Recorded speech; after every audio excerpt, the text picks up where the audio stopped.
Welcome back to another episode of Startups for the Rest of Us. I'm your host, Rob Walling, and in this episode, I talk with Derek Coburn, the co-author of the book, Let's Retire Retirement, How to Enjoy Life to the Fullest, both now and later.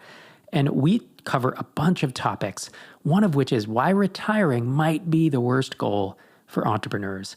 I really enjoyed my conversation today with Derek, and it relates to things that I often talk about on this show, where we're not just about building the biggest startup for all the money and sacrificing your life and your health and your relationships. We're about building a startup that provides you freedom, purpose, and the ability to maintain healthy relationships. And that really is a big part of the focus of my conversation today with Derek. But before we dive in, I want to let you know, late September of this year, I'm going to be in Istanbul, Turkey for MicroConf Europe. We're going to have a handful of amazing talks. We're going to have amazing excursions and, of course, our world-class hallway track. Speakers so far include Michelle Hansen, the founder of GeoCodio and the author of Deploy Empathy, Mark Thomas, the founder of Positive Human, James Mooring, the founder of Astalti, and, of course, yours truly. Microconf.com/Europe if you want to buy your ticket.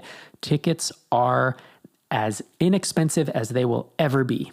If you want to get a ticket and don't want to miss the event, because the event will sell out, we've sold out all the microconfs for the past couple years, you should go to microconf.com/Europe and pick up your ticket for our event in Istanbul. And with that, let's dive into my conversation with Derek about why retiring might be a bad goal for entrepreneurs.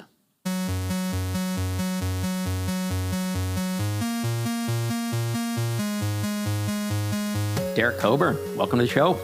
What's up, Rob? Good to be here. It's great to have you here, man. And we're here to talk about your book, Let's Retire Retirement, How to Enjoy Life to the Fullest Now and Later. It's a little bit off the beaten path of most of the super technical stuff I cover on this show. But I want to hear from you first. If someone's listening to this episode and they only hear the first, say, 3 minutes, what do you want them to take away from this book you've written? Sure, thanks. Really excited to be here with you. So I've been a financial advisor for about 27 years, and I sold my practice in 2019. I realized that the best thing that I have done collectively for the majority of my clients was help them come to the realization that they were not going to be happy sitting around doing nothing for 30 years. And if you think about it, most of your listeners, I'm sure, if they've met with a financial advisor or they've plugged numbers into a calculator online, they weren't asked, do you want to retire? They were asked, what age do you want to retire? And we were all opted in, whether we wanted to be or not. Most of us probably said we weren't really sure, and someone suggested to us that we should pick 65 or 67 because that's the age that everyone else is picking.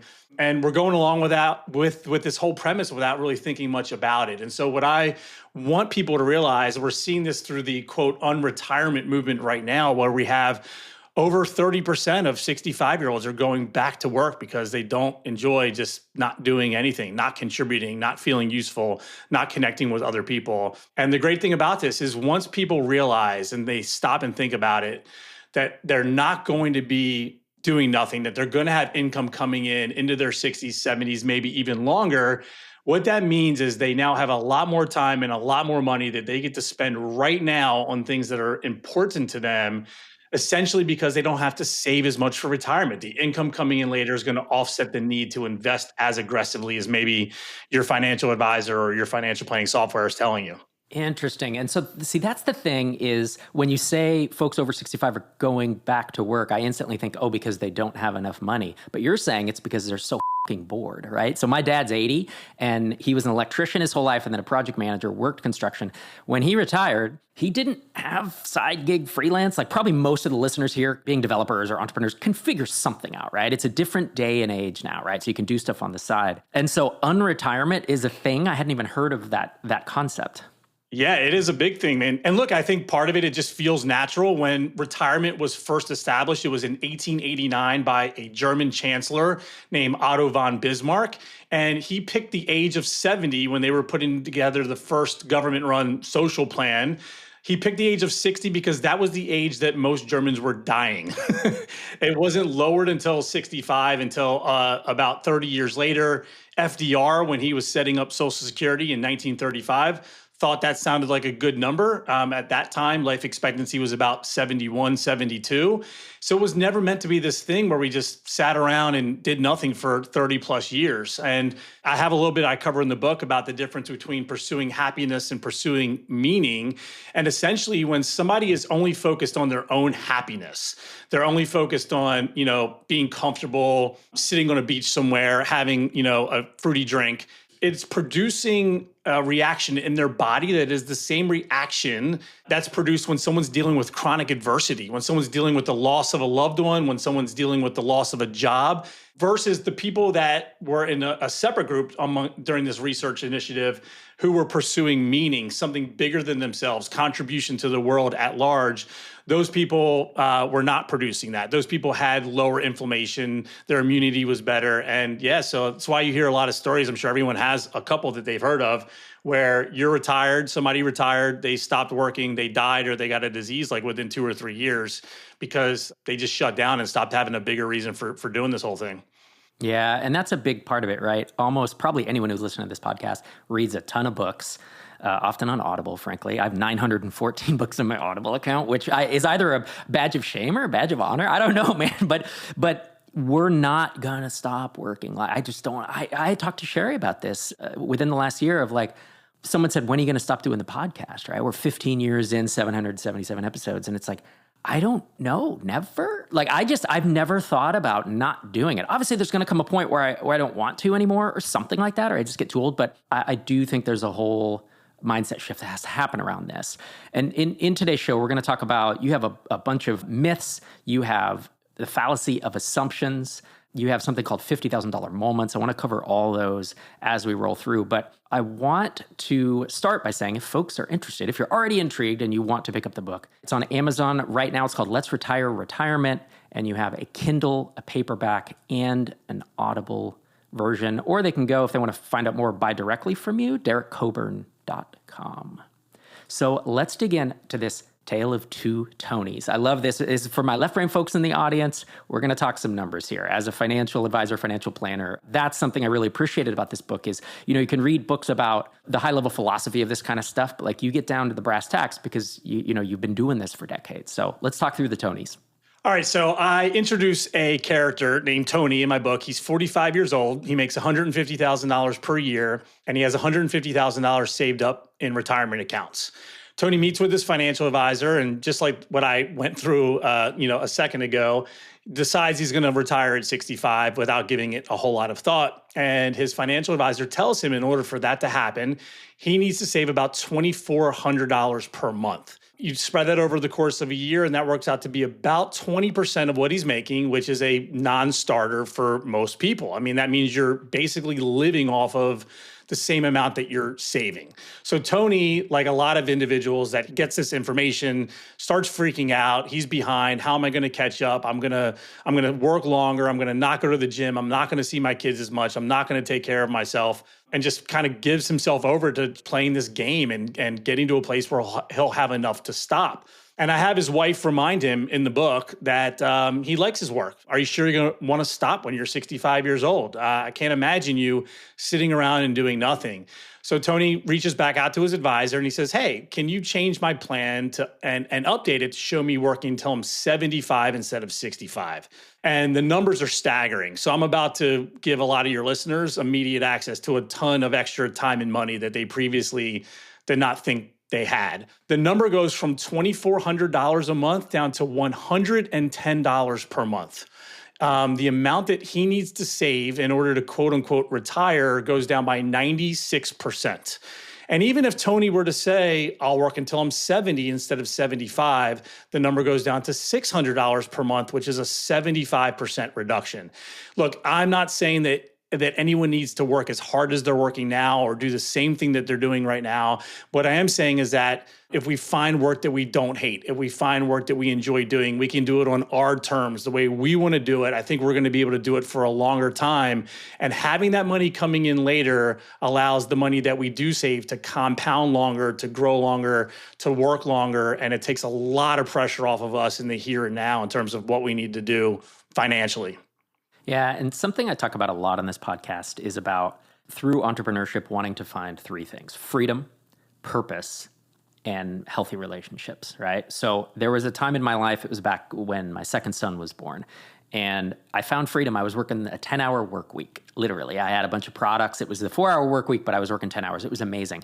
I was free. I hung out with the kid all the time. It was great. I was so bored. After 10 months, I was so bored because I didn't have the second thing, right? I had the freedom, but I didn't have the purpose. And then relationships are, a separate topic. But that's what we're saying here, right? Is if at 65, you just stop, you have freedom now. Hey, look at all this time I have. And you lose that purpose, right? So even keeping something going part-time, as you said, you don't have to necessarily work as hard, but the bit of purpose that brings you and the bit of income is shown in this two Tonys example, right? Yep.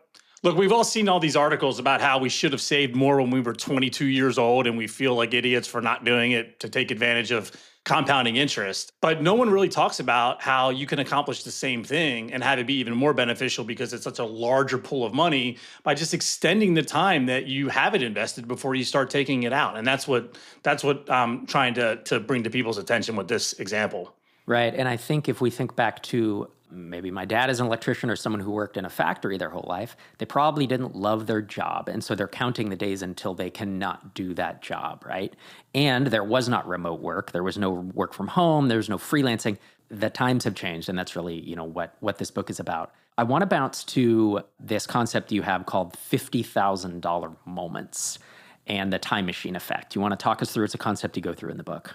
Yeah, so look, I have two boys. They're 15 and 12 now. And when they were about 10 and 7, we had a nighttime routine, my wife and I, where we would take turns laying in bed with each of them for about 10 minutes while they fell asleep. And I noticed myself starting to not appreciate this time that I had with my oldest, especially, because I knew he was getting close to the point where he probably wasn't going to want to do this with his dad and his mom for too much longer. However, I was sitting there a lot of nights thinking to myself, gosh, hurry up and fall asleep so that I can go have a glass of wine and watch a show or finish some work or do whatever. And I knew I should be valuing these moments more. And I tried to force myself to do it. And that didn't work necessarily all that well either. So what I did is I just had this thought one day. I said, what if there was a company that created a time machine? I'm 65 years old and they tell me I can go back in time for one night to have one of these nighttime routines with my kid.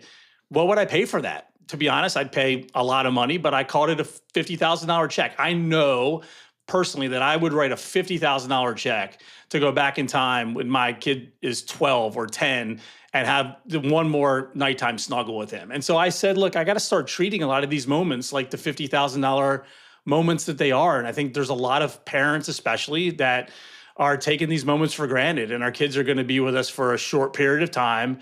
They're going to be gone and we're going to miss them. We're going to miss these experiences. And knowing that I'm going to be working a lot longer, knowing that I'm going to be working a lot more once my youngest is out of the house in 5.5 years is really like it sponsors me showing up more for them right now. It sponsors all of the time and attention that I'm able to give them because I don't have plans to stop anytime soon. And I'll be happily will turn it up a notch or two once they leave.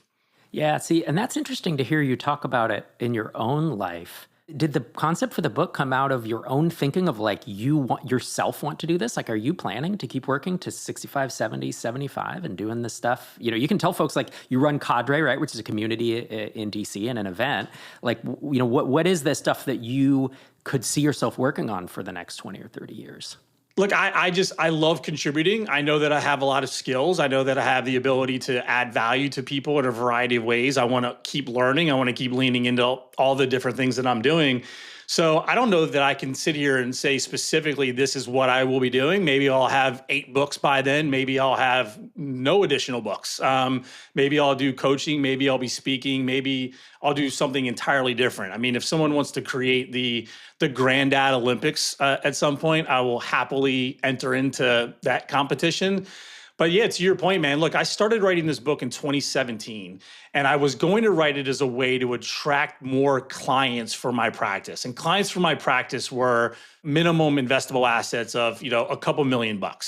I sold the business, COVID happened, and I just got really immersed in the lives of my kids. I spent an extraordinary amount of time with my kids, my wife, my friends, having incredible experiences compared to most people. And the idea for the book just sat there because I was living what I'm preaching. I was living what I'm trying to get a lot of other people to do. And it wasn't until a couple years ago, I said, I want to finish the book, but since I sold the practice and I'm not really looking for new clients now, I can write a book that will hopefully benefit a much larger group of people than maybe who the initial intended audience was going to be.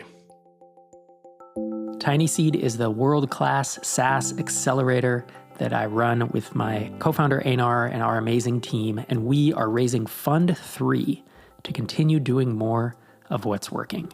We've recently invested in our 204th B2B SaaS company, and although we've only been doing this for a handful of years, the early signs are really good. We're able to help these companies grow. These companies become extremely valuable because B2B SaaS doing 7 or 8 figures of ARR is extremely valuable. And I'm wildly optimistic about the future of Tiny Seed, and we'd love to have you be part of it. If you are an accredited investor or the equivalent of that in your country, you can invest if you're a US citizen or if you live in, I think, most countries in the world.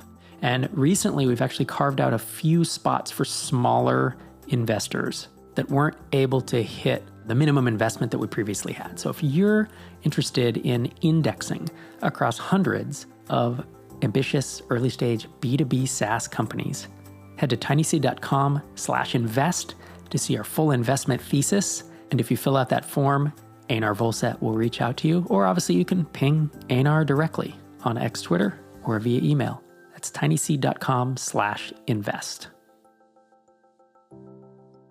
And in the book, you get in, towards the end of the book, you get into really specific, like 3 buckets: pre-tax, tax-free, cap gains, required minimum distributions, like a lot of the nuts and bolts that you bring to this as a financial planner. And I don't want to dive too deep into that today just because it gets technical, and folks, if they want to, understand that part, I think they should get the book and read those chapters. The next thing I want to talk about is I love this concept of investing in you. Like, if you are going to work longer, you don't have to work so hard. You don't have to save so much. You don't have to push it off so far. You can have more fun. You can exercise more, sleep more, your relationships can be stronger. Like, talk me through that part, whether you have examples of folks or even in your own life, having seen the transformation. Yeah, so I think that when it comes to things like sleep and health and working out, that our society overemphasizes the benefits that will occur 20 years from now and underemphasizes the benefits that will occur 20 hours from now. So for example, if you sleep well, you're going to live longer. If you exercise, you're going to live longer. But the main reason to sleep well, in my opinion, is because tomorrow morning, when you wake up and feel amazing, you're going to make better choices at 9 o'clock. And those better choices at 9 o'clock are going to lead to better choices at 11 o'clock. And it'll be easier to work. It'll be easier to make time for friends and connection and dating your wife more and all of these things. And so the investing in you chapter is essentially me saying, hopefully I've convinced you and shown you that you're likely to work longer than what you previously thought. And the immediate benefit or result of that is you now have more money and more time that you can spend on other things. And I think that as entrepreneurs, as business owners, a lot of us feel like we don't have the time to spend on some of these things that are good for us while we're building the business, while we're growing the business.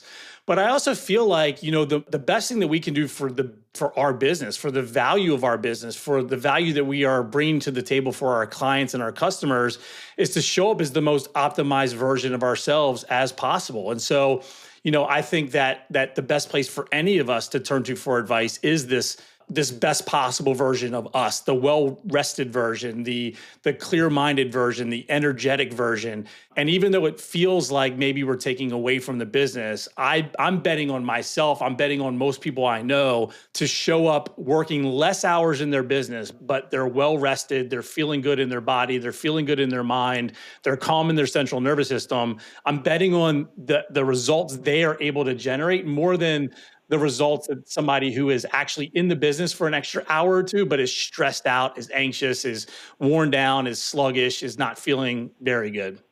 Yeah, that makes a lot of sense. There's a term you use that I caught my eye. It's called the concept of a fun recession. Well, you can define it for folks, and then I think I'm curious to hear, Why do you think that adults do have such a hard time prioritizing all the things we're talking about, the fun and the rest? I say that I think we're in a fun recession. I think that the majority of adults are not coming close at all to having the appropriate amount of fun that they should be having on a regular basis. I mean, when my kids wake up every day, like they're thinking about how much fun can I have today? Like who can I have fun with? What can we do that's going to be enjoyable? And I think I've done an informal survey for the past 5-7 years with soccer parents and people that I know. And I asked, like, when was the last time you had a good time? Most people pause for 10 seconds. They have to think about it. And the most common response is something along the lines of, a month and a half ago, we went out to dinner with this other couple and we had a bottle of wine and we talked about our kids. And it's like, look, what the version of us that we would look back to as the version that was having a lot of fun, that was having a good time, would they be impressed with the type of fun we're having right now, with the amount of fun that we're having right now? And so I think, look, I just think if we're here, we're going to be working hard, we're doing the work, we're spending time at work, all these things are good. But, we shouldn't be enjoying ourselves a little bit too. And there are a lot of data points that I talk about in the book about how it increases productivity, how it increases, just how you feel in your body, how it reduces inflammation and keeps you healthier. But I think ultimately we should be looking for reasons to have a good time just for the sake of wanting to have a good time.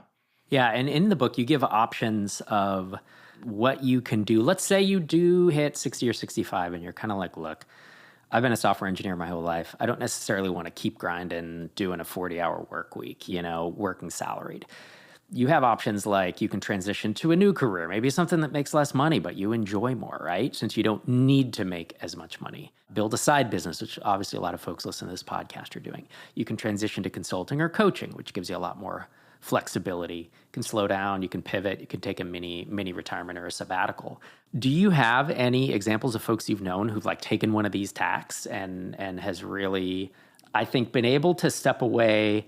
I imagine if someone worked 20 years, 30 years as a W-2 employee, they might think, when I'm 65, I don't want to do that anymore, but I'm too scared to kind of do something else, right? How can they get over maybe that resistance in their own mind of, well, what else will I do to fill the time and make money? I'll share a quick story that I mentioned in the book that came from a book called Originals by Adam Grant.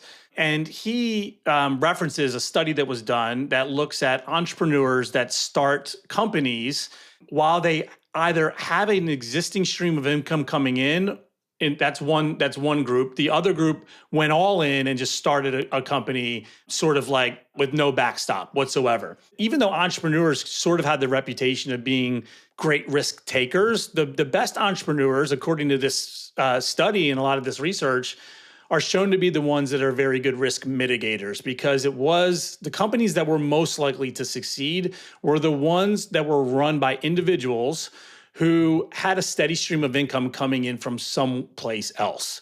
The story that he tells in the book is he was approached by the founders of Warby Parker to invest in their company. And he says, the worst financial decision I ever made was not doing this. And the reason I didn't do it is because these guys all had other jobs while they were building Warby Parker. And I'm like, I'm not going to give these guys money if they're not going to be all in and all focused on it.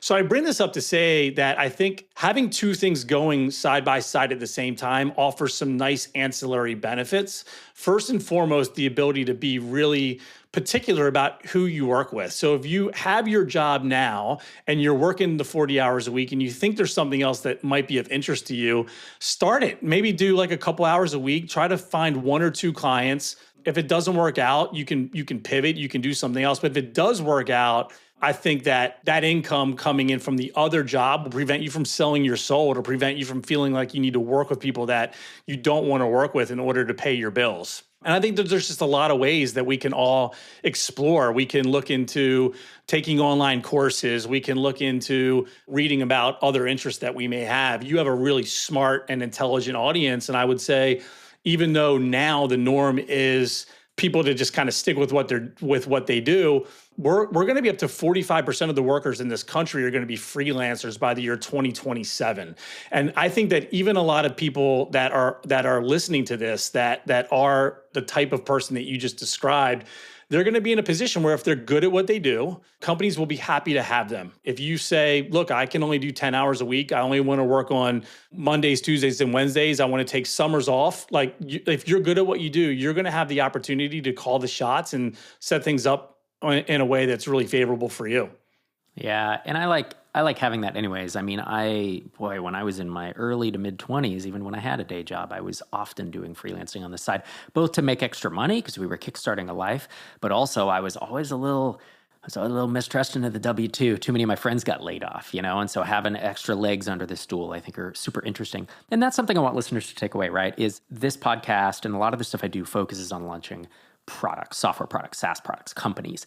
But I just recorded a YouTube video the other day where I talk about, look, the fastest way to make money is not with SaaS. That takes forever to build, a long time to launch. It's very complicated. It's actually to do some freelance work, to do some consulting, to take your expertise. And it's dollars for hours. And so it's not something I ever wanted to do for decades.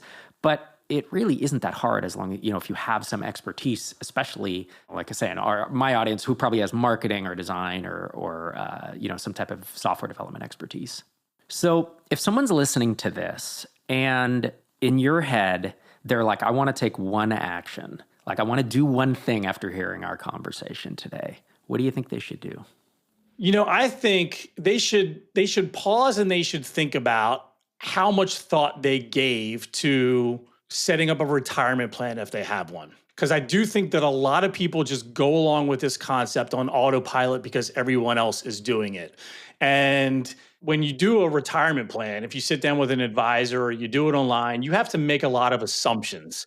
You have to assume what inflation is going to be for the next 20 years. You have to assume what rate of return you're going to get in the stock market every single year for the next 20 years, what you're going to earn after that. You have to assume what tax rates are going to be. Oh, by the way, you're going to have to correctly guess what age you are going to die and your spouse, if applicable. If your parents are going to have any issues where they're going to need support financially, or your children. We're picking all of these numbers like they're easy to pick. And look, we're all going to be really wrong about all of this. That's the one thing I can safely bet on, is that whatever we're assuming we're going to want in 20 years and what needs to happen in order to get there, it's not going to be the way that we think it's going to be.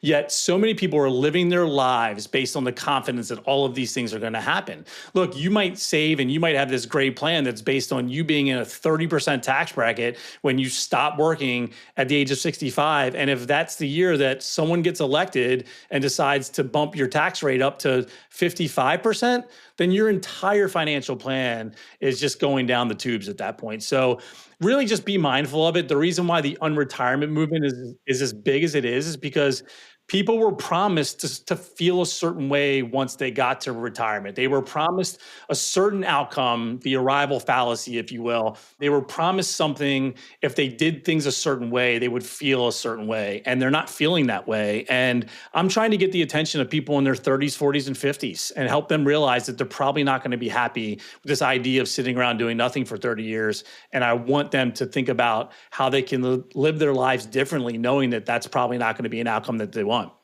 Derek Coburn, thanks for joining me on the show, man.